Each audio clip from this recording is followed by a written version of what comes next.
Okay, here they are again. We got the strawberry Session 4.6 on the left, and right here on the right, we got the good old original. No infusion.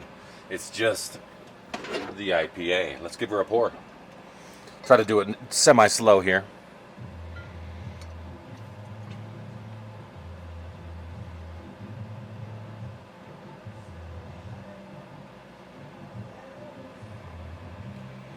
Gorgeous!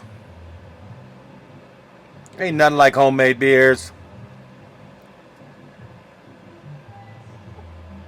Pouring them out of a picnic tap from a keg, a Cornelius keg.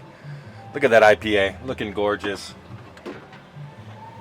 This is the strawberry, I'm sorry, that's the strawberry to the left. Over here to the right, I just poured the regular Session 4.6 IPA. 4.6% alcohol by volume. Let's give her a taste.